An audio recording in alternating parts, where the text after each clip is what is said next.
Halo Sobat Egi, Sobat Witan, Sobat Bola Indonesia, apa kabar? Mudah-mudahan semua dalam Baik, kondisi sehat, bahagia, dan selalu dilimpahkan rezeki yang bermanfaat. Amin. betul. Bro Amin. Ipung, tempo hari kita sudah bahas mengenai kondisi Senika, tempat klubnya Egi dan Witan di Slovakia, Ya, yang kondisi keuangannya dalam kondisi yang kurang bagus ya, dan bahkan iya. dikabarkan selain punya hutang juga pemain-pemain juga terlambat mendapatkan gaji ya. Nah, kemudian Oke. ada beberapa komentar yang masuk adalah supaya pengusaha Indonesia membeli klub itu. Tapi kita sudah bahas di video yang sebelumnya bahwa membeli klub Senika diperkirakan tidak cukup ya, tidak bagus gitu ya. Nah, kalau misalnya ada pengusaha Indonesia Hmm. yang punya uang cukup gitu ya, dan kemudian untuk membeli klub selain untuk mempromosikan pemain Indonesia tapi juga secara bisnisnya juga berkembang, kira-kira di liga mana ya itu yang paling cocok gitu? Oke, baik Bro Eri.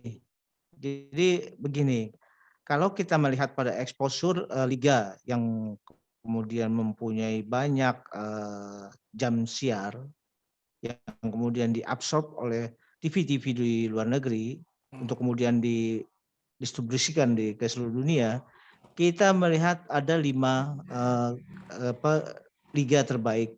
Dan kalau memang katakanlah ada pengusaha Indonesia yang mau membeli, saya sih berpikir jangan tanggung-tanggung. Lebih Hmm. baik kita beli aja Hmm. sebuah liga yang ada di Liga Inggris. Hmm. Karena Liga Inggris ini punya fans ya yang terbanyak di seluruh dunia gitu loh, Bro. Hmm. Dan ini juga tentunya kan kalau pengusaha ini melihat pada tentu investasinya juga akan berjalan dengan liga-liga yang kemungkinan lebih sehat ya, Bro, ya. Ya, ya. Nah, ini sesuai dengan mungkin kita melihat berkaca pada pengalaman seorang pengusaha Thailand. Hmm. Pengusaha Thailand itu sekitar tahun 2014, 2015-an gitu ya, Bro. Hmm. Itu pernah membeli liga Klub, salah membeli satu klub klub ya. Liga Inggris Ah. yang namanya Leicester City ya, Bro. Oh Nah, ya. Hmm. pada saat pengusaha itu beli, Leicester City itu masih bermain di Liga Champion. Di bukan Liga Champion, liga di bawah Liga 2-nya lah. Liga Oh ya, 2 Liga Inggris 2-nya ya. Inggris ya. Hmm. Betul. Nah, kemudian karena ada ambisi bahwa klub yang dibeli harus naik segera ke Liga 1, dengan demikian kan pasti keuntungan akan lebih banyak kalau dia bermain di Liga 1. Hmm. Ambisi itu kemudian dibarengi dengan investasi yang lumayan yang besar gitu loh, Bro. Hmm. Akhirnya salah satu bentuk investasinya adalah merekrut pelatih ya. Waktu itu Hmm. pelatih yang benar-benar kelas dunia. Hmm. Claudio Ranieri direkrut. Hmm. Setahun kemudian mereka sudah bisa berlaga di Liga Satu. Inggris, Ya. Liga 1, Premier ya, Premier League. Premier League. Kemudian di tahun 2015 mereka bisa jadi juara di Hmm. Premier League. Ya, ya. Dan Itu itu sebuah kisah yang semua pengamat mengatakan ini adalah sebuah Cinderella story ya. Dari ya. klub yang bukan apa-apa tiba-tiba berubah Tiba-tiba jadi menjadi juara. Ya, dan semua orang juara juga Liga. kaget ya waktu itu ya. Kok bisa Kaget gitu ya? waktu itu. Iya.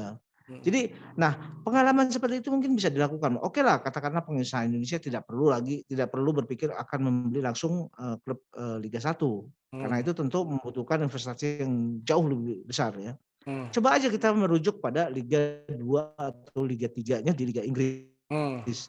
Karena Liga 2 dan Liga Inggris itu standar permainannya juga sudah sangat tinggi gitu, Bro. Ya, Dan ya. exposure terhadap pertandingan-pertandingan di Liga 2 dan Liga Inggris itu juga cukup tinggi. Nah, waktu pengusaha Thailand itu membeli Leicester, itu tentu salah satu ada alasannya adalah dia ingin menitipkan pemain-pemain Thailand di Leicester City. Ya. Jadi itu tentu ada sisi-sisi nasionalisme yang dipegang oleh pengusaha Thailand ini. Walaupun pemain Thailand yang dititipkan itu tidak bisa bersinar di Leicester City gitu loh. Artinya Pada gini, akhirnya seperti itu. dari sisi Mhm, niatnya, dari sisi awal mhm. niatnya itu memang sama ya seperti yang Sama, dikomentari oleh teman-teman ya, sobat-sobat semua, betul. bahwa ingin ada klub di Eropa yang bisa dititipin pemain Indonesia gitu kan. Nah ini juga orang Thailand melakukan hal yang sama, membeli klub di Inggris, kemudian ya dititipi pemain Thailandnya Betul, sendiri di betul. situ. Walau akhirnya kenyataannya adalah Mhm, pemain mhm, Thailand ini sendiri tidak mampu betul. gitu ya untuk bersaing. Tidak, iya tidak mampu bersaing. Memang waktu itu pemain Thailand sendiri juga pada awalnya dititipkan di, apa namanya, di level di klub di bawahnya ya, Hmm. artinya di under yang di kelompok usia waktu itu. Di Hmm. kelompok usia under, 20 kalau nggak salah dia mulai disusupkan di situ, Hmm. dengan maksud supaya dia punya pengalaman dulu, punya jam terbang dulu bermain di, Hmm. liga mudanya ya. Hmm. Tapi lama-kelamaan juga, begitu dia, dianggap oleh Claudio Ranieri tidak bisa, mencukupi, Hmm. apa namanya, kapasitas yang dibutuhkan untuk bisa berlaga di Liga 1 gitu loh, Bro. Hmm. Tapi niatnya itu sudah baik sebetulnya. Ya, ya, ya. Gitu. Nah, contoh kan pemain Mhm, timnas Indonesia juga kan ada yang bermain di Inggris kan? betul. Di Ya, Ipswich Town, Elgan Bagot. ya. Itu di Liga 2 ya, kalau nggak salah. Mhm. Ya, artinya bisa aja kan, Liga 2, Liga ya 2. kita bisa membeli juga kan. Artinya pengusaha Indonesia kalau mau membeli klub yang selevel Mhm. dengan klubnya Elkan kan seperti itu. Iya. Ya karena gini, sekarang ini, tim-tim di Liga 1 Inggris sendiri, itu banyak, kepemilikannya yang dilakukan oleh pengusaha-pengusaha dari Timur Tengah ya, Bro. Yang Hmm. terakhir adalah Newcastle United. Hmm. Artinya, itu dimungkinkan oleh, apa namanya, regulator liga dan Hmm.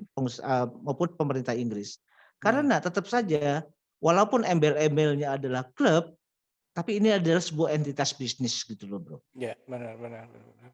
Ya, kemarin saya sempat Mhm. mendengarkan juga wawancaranya Kurniawan Dwi Yulianto yang menjadi asisten Mhm. pelatih di Italia kan waktu itu juga Iya, pertanyaannya adalah bisa nggak sih pemain Indonesia diajak ke iya. Italia gitu ya. Tapi jawabannya adalah bahwa oh ini Mhm. di Italinya masih seri B katanya. Kalau seri B nggak bisa. Seri B hanya terbuka untuk Uni Eropa katanya Mhm. seperti itu. Berarti kalau kita beli Oh, pengusaha Indonesia belinya di Italia ya tetap aja nggak bisa dititipin gitu ya pemain Indonesia. Beda dengan di Inggris kan seperti itu. iya, Mm-mm. Oke deh, betul, gitu. betul. Kalau itu Jadi thank kan you. memang setiap regulator liga dan setiap negara itu berbeda. Heeh. Ya, ya, ya, ya. Oke, Sobat Bola Indonesia, Sobat Ogi, Sobat Egi, dan Sobat Witan. Eh, Kalau misalnya Witan dan Egi pindahnya ke Liga Inggris, setuju nggak? Mestinya Wah, setuju dong ya. mantap. Silakan Iya. tulis di komentar ya. Oke, Bro Ipung, thank you banget ya obrolannya. Terima Kita kasih. lanjutkan lagi nanti Iya, ya. Makasih. baik, baik.